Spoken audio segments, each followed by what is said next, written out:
The headliners. The headliners.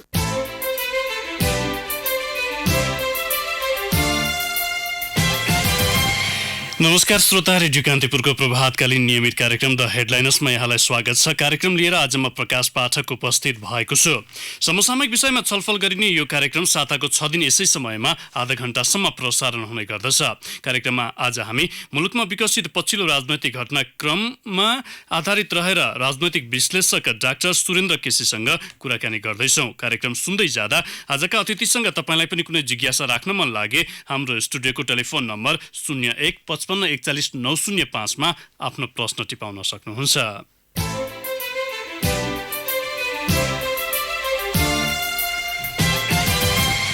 नेकपा अध्यक्ष केपी शर्मा ओली नेतृत्वमा गठन भएको 2/3 बहुमतको सरकार जनअपेक्षा पूरा गर्न असफल बन्दै गएको टिप्पणी सुरु हुन थालेको छ। अघिल्लो कार्यकालमा जनताको राम्रै साथ पाएका ओलीको कार्यशैली यो कार्यकालमा त्यो अवस्थामा पुगिसकेको छैन। उहाँको साख पनि गिर्दो क्रममा रहेको विश्लेषण हुन थालेको छ। पार्टी अध्यक्ष समेत रहेका ओली पार्टीको आन्तरिक विवाद समाधानमा पनि उदासीन बन्दै जानु भएको छ। यसले पार्टीभित्र पनि शीर्ष नेतृत्व बीच जुहारी नै चल्ने गरेको छ। सरकारको कामकारबाहीसँगै नेकपामा देखिएको आन्तरिक विवाद तथा समसामयिक विषयमा पनि जोडेर आजको कार्यक्रममा हामी राजनैतिक विश्लेषक डाक्टर सुरेन्द्र केसीसँग कुराकानी गर्दैछौँ। कुराकानीका लागि आजका हाम्रा अतिथि विश्लेषक केसी यति बेला हाम्रो टेलिफोन सम्पर्कमा हुनुहुन्छ। डाक्टर केसी नमस्कार, स्वागत छ कार्यक्रममा। हजुर, धन्यवाद। 2/3 सरकार र यसको हिँडाइलाई तपाईले चाहिँ कसरी विश्लेषण गरिरहनु भएको छ अहिलेसम्म? अब यो चाहिँ अपेक्षित छैन र प्रतिबद्धता भन्दा उनीहरू पर गएका छन् मात्रै होइन कि केही खास ठोस मुद्दा र बुँदाहरू यिनीहरूले उठान गरेका थिए, ती माथि पनि घात भएर पूर्ववर्ती सरकारहरूकै दुष्चक्रमा यो फस्यो भन्ने खालको प्रारम्भिक टिप्पणी मैले गर्दै। यही अवस्थाले जनताको अपेक्षा र चाहना पूरा गर्न सक्षम होला यो सरकार? त्यो बिल्कुलै हुँदैन, किनभने सामान्य कुराहरू जो उनीहरूले नै उठान गरेका थिए तीबाट पनि मुख मोड्नु भनेको यो सरकारले लिएको बाटो चाहिँ ठिक छैन र यसले बाटो बिराइसकेको भन्ने देखिन्छ। के कारणले सरकार अलमलियो, तपाईँको विश्लेषणले के भन्छ? अब यसमा 3टा कुरा छन्। नेपाली नेतृत्व एक त करप्ट छ, त्यसपछि जवाफदेहीहीन, स्वप्नहीनता र चाहिँ अप्रतिबद्धता। यो चारा कारणले अहिलेसम्मकै नेपालका सबै सरकार र नेताहरू यो खालको दुष्चक्रमा फसे भन्ने मैले निष्कर्ष बनाउन थालेको छु। अब दलहरूको जुन हिसाबले योभन्दा अगाडि कुराकानी गरिरहेका थिए, पहिला सरकार बन्नका लागि अल्पमत हुन्थ्यो अथवा 2 या 2 भन्दा बढी दलहरू मिलेर सरकार बनाउनु पर्छ, यो कारणले चाहिँ हामी समस्यामा छौँ भन्थ्यो। अहिले त्यो बाटो पनि नभइरहेको अवस्थामा सरकारले भोलि जनताबाट छुट पाउने अवस्था चाहिँ तपाईँ देख्नुहुन्छ कि हुन्न? छुट पाउने अवस्था छैन, त्यो त सिद्धिहाल्यो। तर मैले भनेको चाहिँ के भनेदेखि सुरुदेखि नै गणित महत्त्वपूर्ण कुरा हुँदैन, महत्त्वपूर्ण कुरा चाहिँ चरित्र र प्रतिबद्धता हुन्छ। मैले यो कुरा भन्थेँ, गणित एउटा फ्याक्टर मात्रै हुन्छ, निर्णायक फ्याक्टर हुँदैन। 2/3 हामीलाई चाहियो, त्यसपछि सबै कुरा हुन्छ। सुख शान्ति र समृद्धि यिनीहरूको सुरुदेखिकै प्रोजेक्सन नै गलत थियो। अब लेबनान भन्नुहोस्, इटाली भन्नुहोस्, इजरायल भन्नुहोस्, होल हिस्ट्रीमा स्थायी सरकार भन्ने हुँदैन त्यहाँ। इभन अफगानिस्तानमा त्यत्रो ठुलो चाहिँ अस्थिरता छ, नेपाल जतिको ग्रोथ रेट त अहिले पनि छ त्यहाँ। म्यानमारमा पुरै चाहिँ अस्थिरता छ। अब तर पनि सरकारले जो बाटो हो त्यो बाटो लिएर हिँडेकै देखिन्छ। त्यसकारण 2/3 भन्ने एउटा बुँदा मात्रै हो, निर्णायक बुँदा होइन, यसले फरक पार्दैन भन्ने मान्यता सुरुदेखि थियो हाम्रो। अब मान्छे हाँस्थे हामी माथि, पत्याउँदैनथे, 2/3 सरकारको जनमत पनि नमान्ने, यस्तो भन्थे। अब फल भोग्नुपर्छ हामीले। प्रधानमन्त्री केपी शर्मा ओली योभन्दा अगाडि प्रधानमन्त्री बन्दा जुन किसिमको उहाँको साख थियो, जनताको साथ उहाँलाई जुन किसिमको थियो, सहानुभूति थियो, त्यो अहिले पछिल्लो समय गिर्दै गएको अवस्था पनि छ। प्रधानमन्त्री दोस्रो चोटि नियुक्त भइरहँदा केपी शर्मा ओलीलाई त्यो मन्त्रीमण्डलको अवस्थाले पनि अथवा त्यहाँ रहने व्यक्तिहरूले पनि अलिकति असहयोग गरेको भन्ने एक थरीको बुझाइ पनि छ। त्यसमा केही असहयोग भएको हो उहाँलाई?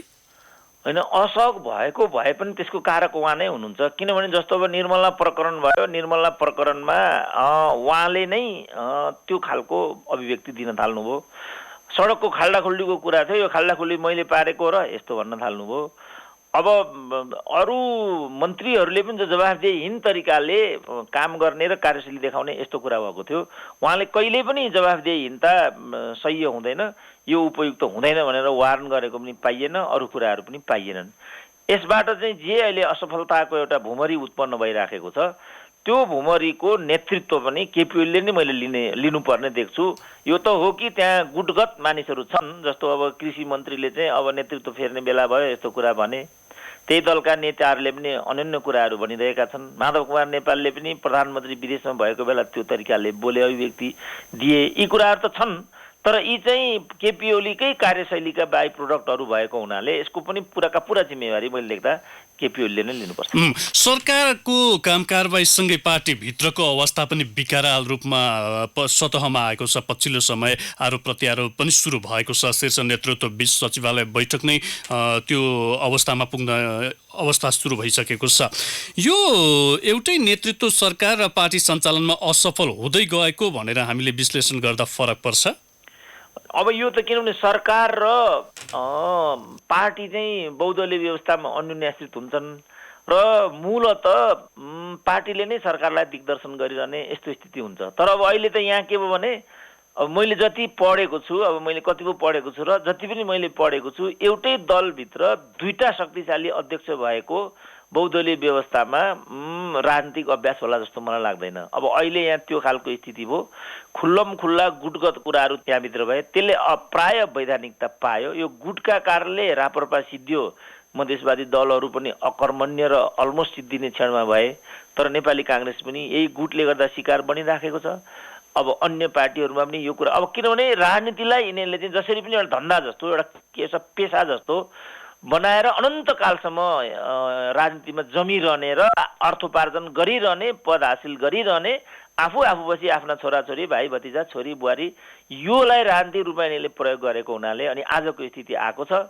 त्यसको जवाफदेहिता, त्यसको चाहिँ एउटा दुष्प्रवृत्ति त्यहाँ गएर उभिएको जस्तो म एक थरीले के पनि भन्न गरेका छन् भने केपी ओलीलाई काम गर्न नदिन पार्टीभित्रै अथवा पार्टी बाहिरबाट पनि घेराबन्दी सुरु भयो, त्यसका केही अवशेषहरू पछिल्लो समय सतहमा आएका छन् भनेर भन्नेहरू पनि छन्। अब पार्टीभित्र पनि अथवा सरकारलाई असफल बनाउन बाह्य तत्त्वहरू पनि लागि परेको भन्ने त्यो बुझाइलाई चाहिँ तपाईँ कसरी लिनुहुन्छ? होइन, त्यस्तो होला। बाहिरी पक्ष नेपालको राजनीतिमा हावी छ भन्ने कुरा जम्मैलाई थाहा छ। तर राजनीति शास्त्रले चाहिँ के भन्छ भने राजनीतिक अन्तर्विरोधहरूको मूल पाटो भनेको चाहिँ बाह्य हुँदैन, आन्तरिक नै हुन्छ भन्ने हुन्छ।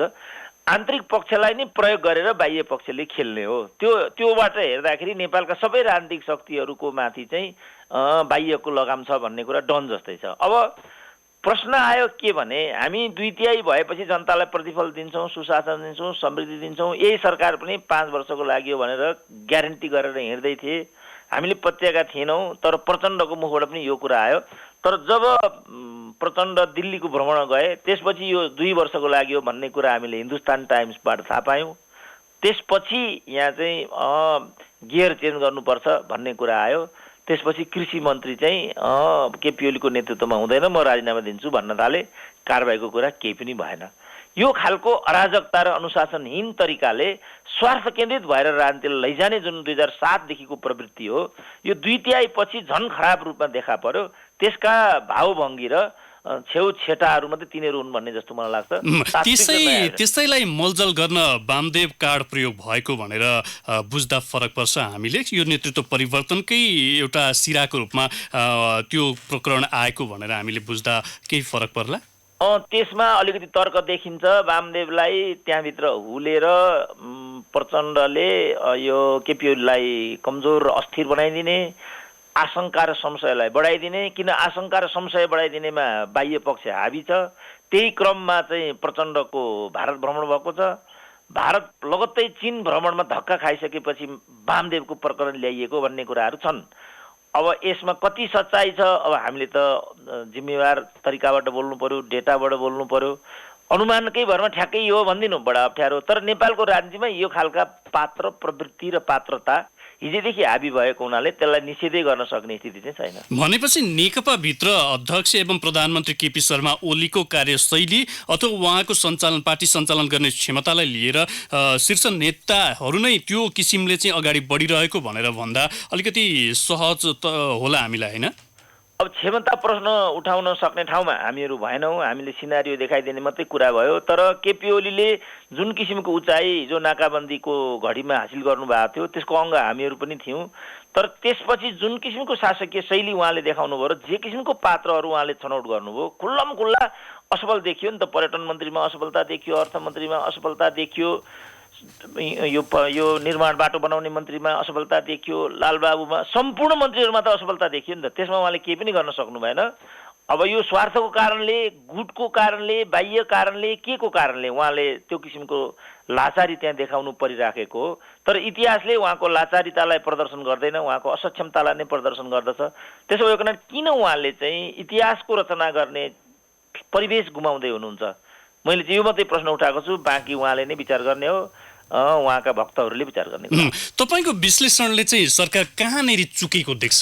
यो अहिलेको अवस्था सृजना हुनुमा प्रधानमन्त्री एवं सरकार के कारणले चाहिँ चुकिरहेको अवस्था हो?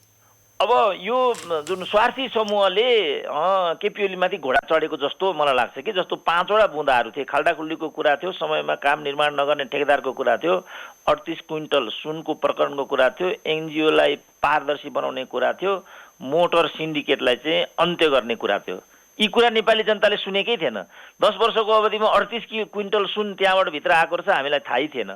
यानि यिनीहरूले जुन 33 किलो सुन प्रकरणमा जहाँ यिनीहरूको लेनदेन मिलेन, त्यसपछि यो कुरा चाहिँ सडकमा आएर बाजेको सेकुवासम्म आएर चाहिँ फसारिन पुग्यो।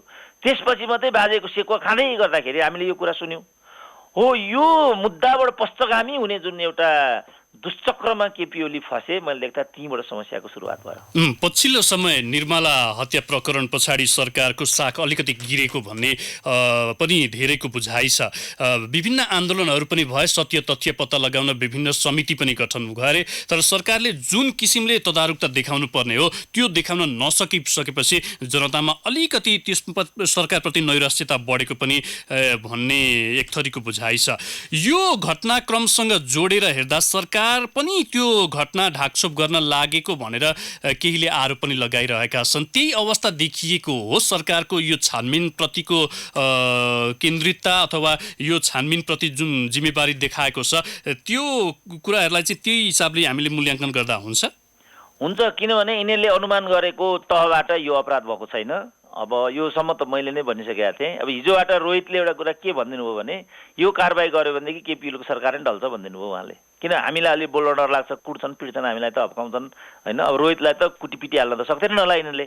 त्यसकारण उनले खुल्लमखुल्ला के भनिदिए भने, निर्मलाको प्रकरणको अपराधीलाई कारबाहीको दायरामा ल्याइयो भने यो सरकार नै जान्छ भनिदिए। भनेपछि कति ठुलो शक्ति यसमा संलग्न रहेछ भन्ने कुरा त क्लियर देखियो। त्यसकारणले तपाईँले भन्नुभएको कुरा एफर्मेटिभ छ। प्रदेश र केन्द्र सरकार बीच पनि पछिल्लो समय दूरी बढेको छ। अन्तर्प्रदेश परिषदको बैठक पनि बस्न सकिरहेको छैन। प्रधानमन्त्रीले त्यसमा त्यति चासो देखाएको छैन भनेर प्रदेश प्रमुखहरूले नै भनिरहेको अवस्था पनि छ।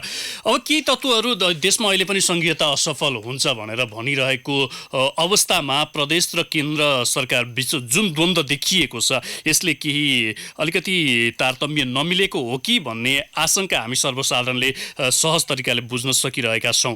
यो केन्द्र र प्रदेश बीच जुन किसिमले सम्बन्ध अघि बढ्नुपर्ने हो, त्यसमा पनि सरकार चुक्दै गएको अथवा त्यसमा प्रधानमन्त्रीले समन्वयकारी भूमिका खेल्न नसकेको अवस्था हो अहिले? पक्का हो, किनभने 319वटा ऐनहरू बनाइसक्नुपर्ने, आउने फागुन 20 गतेसम्म बनाइसक्नुपर्ने, 30-32 वटा चाहिँ यो मौलिक अधिकार सम्बन्धी कानुन बाध्यात्मक अवस्थामा छलफलै नगरिकन अन्तिमको हप्ता दिन अगाडि यिनीहरूले पढ्दै नपढिकन पारित गरेको र त्यसका चाहिँ विसङ्गतिहरू बनेको भन्ने लगायतका कुराहरू बजारमा अहिले पनि छँदैछन्। प्रतिबद्धताहीनताले आजको स्थिति आएको छ। हामीले अघि बुँदा नम्बर 4मा भनेका छौँ।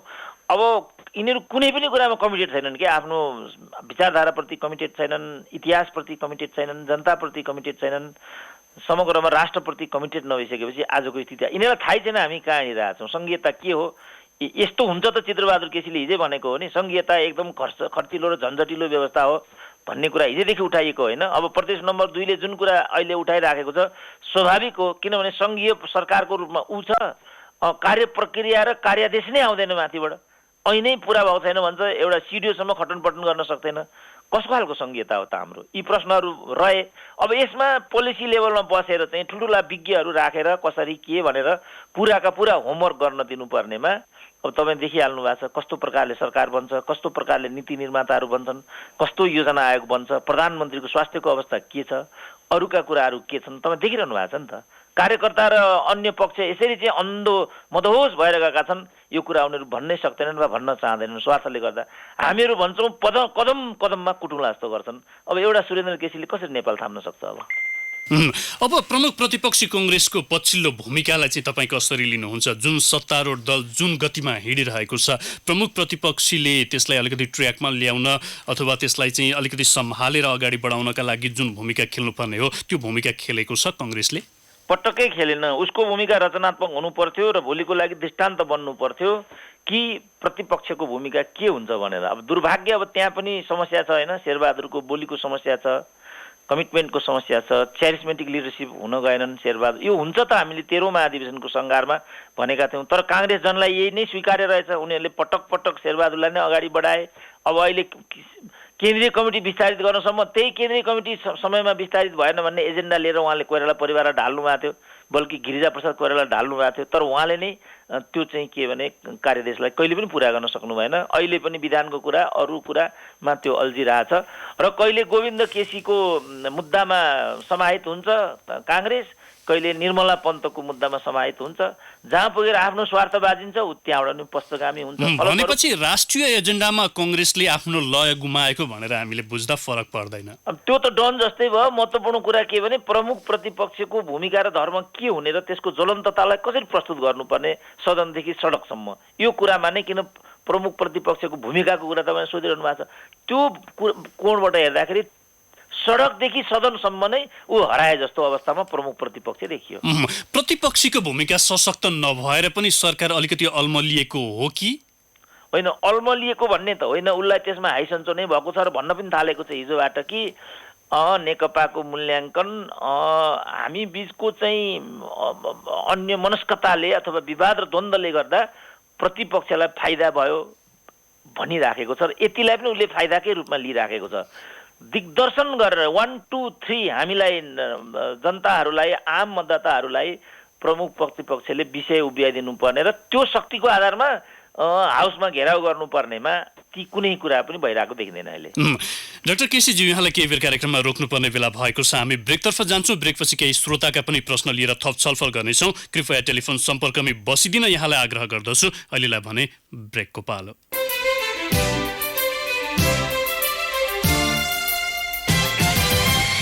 ब्रेकफास्ट कार्यक्रममा यहाँलाई पुनः स्वागत छ। कार्यक्रममा आज हामी राजनैतिक विश्लेषक डाक्टर सुरेन्द्र केसीसँग मुलुकको पछिल्लो राजनैतिक घटनाक्रम बारे कुराकानी गरिरहेका छौँ।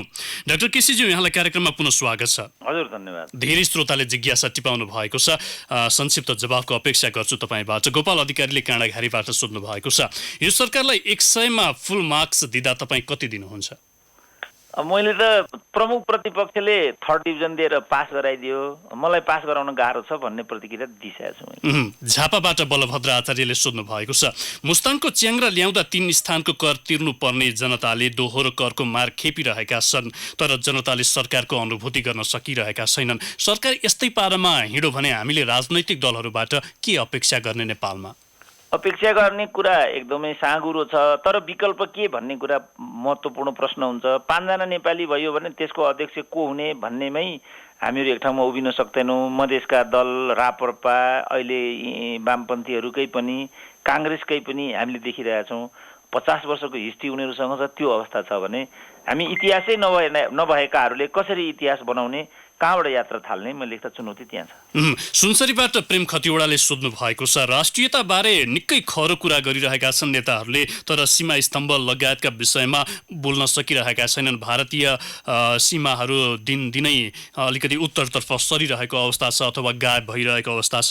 यस्ता विषयहरूमा तपाईँहरू राजनैतिक विश्लेषकहरूले पनि आवाज उठाउन सकिरहेको हामीले देखेका छैनौँ। यी विषयहरूमा चाहिँ नेपालीहरूको दिमागमा कहिले चेतना आउँछ भनेर उहाँको जिज्ञासा।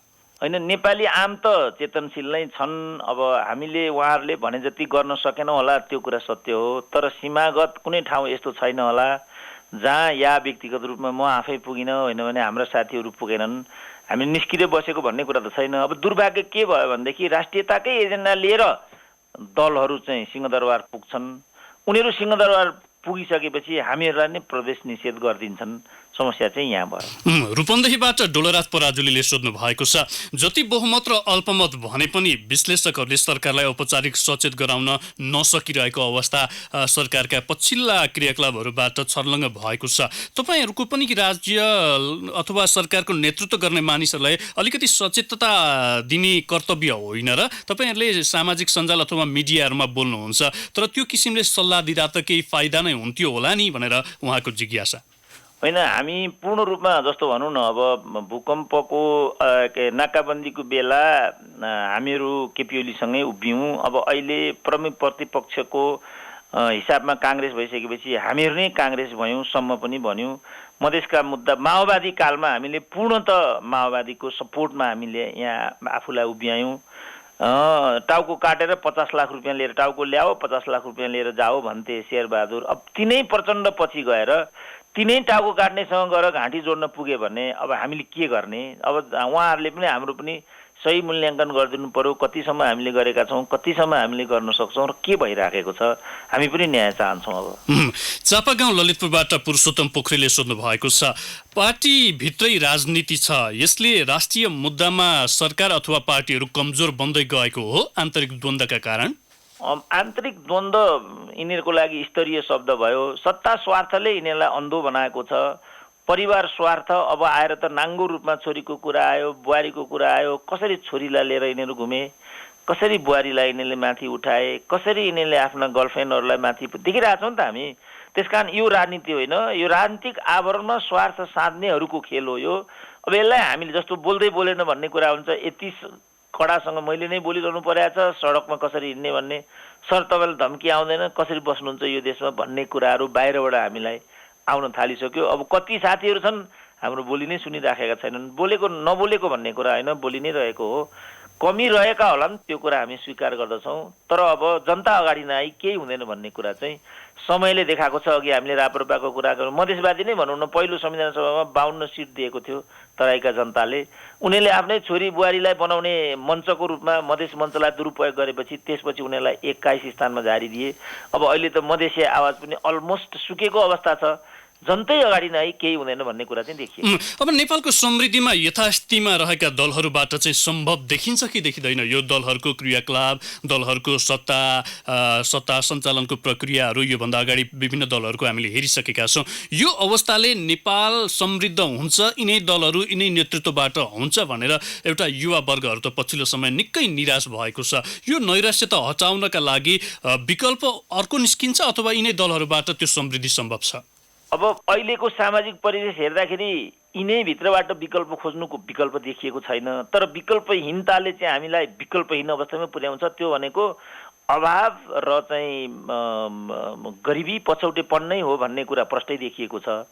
जहाँसम्म समृद्धिको कुरा छ, त्यसको लागि चाहिँ मुलुकलाई औद्योगिकरणमा नलगिकन हुँदैन। अब राष्ट्रिय अर्थतन्त्रमा उद्योगको योगदानका कोणबाट हेऱ्यो भनेदेखि विगत समयमा यसको ग्राफ 16% थियो भने अब अहिले यो घटेर 6%मा ओर्लिएको अवस्था छ। खालि रिमिटान्सले गर्दाखेरि मात्रै हामीहरू घत्रकचित नभएका हौँ, होइन भने हाम्रो राष्ट्रिय अर्थतन्त्र बुढो भुइँसीको रूपमा आलमा डुबिसकेको छ। अब यसले सास फ्याँक्न मात्रै बाँकी छ। तङ्ग्रिने सम्भावना त यो नेतृत्वबाट त कल्पनै गर्न सकिँदैन। धेरैको भनाइ पनि छ, हाम्रो देश गरिब छैन, हाम्रो नेताहरू अथवा देश चलाउने मुख्य ड्राइभरको दिमागमा दरिद्रता भएर चाहिँ हामी पछाडि पर्नु परेको भनेर भनिरहेको अवस्था पनि छ। काम गराई अथवा सरकारसँगै कर्मचारी तन्त्रहरूको अथवा प्रशासनिक निकायहरूको अवस्था पनि त्यस्तै देखिएको छ। यसले नै यी सबै कुराहरूलाई चाहिँ अलिकति असफल बनाउन प्रयत्न गरिरहेको अथवा त्यसले भूमिका खेलिरहेको हो? होइन, अब ती तत्त्वहरू त छन्, तर सङ्कुचित स्रोत सामग्री भित्रबाट पनि राष्ट्रिय अर्थतन्त्र उभ्याउन सकिन्छ भन्ने दृष्टान्त इजरायलले दिएको छ। इजरायलको कुल भूमिको 3% मात्रै कृषियोग्य रहेछ, तर उसले चाहिँ अन्न निर्यात गर्छ त्यहाँबाट। अब हाम्रो कुल भूमिको 85% कृषियोग्य छ, हामी धान आयात गर्छौँ। 92 अरबको त मासु मात्रै योचोटि खपत भयो। यी कुराहरू त प्रधानमन्त्रीले बारम्बार भनिरहनु भएको छ, उदाहरण पनि दिइरहनु भएको छ इजरायलको। हो, त्यो भएको मुख्य उदाहरण होइन नि, मुख्य कुरा त बदल्नु हो नि दुनियाँलाई त। पहिले एकजना विद्वानले भनेका थिए, योभन्दा पहिलाका विद्वानहरूले दुनियाँको बारेमा व्याख्या मात्रै गरे, तर नयाँ कुरा म के भन्दैछु भने महत्त्वपूर्ण कुरा दुनियाँलाई बदल्नु हो।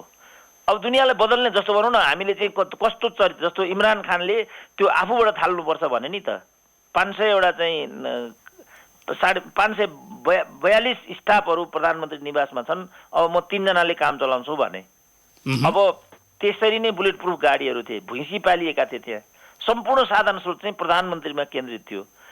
अब जबकि यही अवधिमा चाहिँ वर्षेनी 2 करोड बच्चाहरू 7 क्लासभन्दा माथि जान सक्दैनन् भन्ने अभियान थालेर त्यहाँका जहाज गाडी सेल गरेर 62 अरब मैले सङ्कलन गरिसकेँ। यो 62 अरबबाट म ती ड्रप आउट भएका बच्चाहरूलाई पढाउनमा प्रयोग गर्छु भनेका छन्।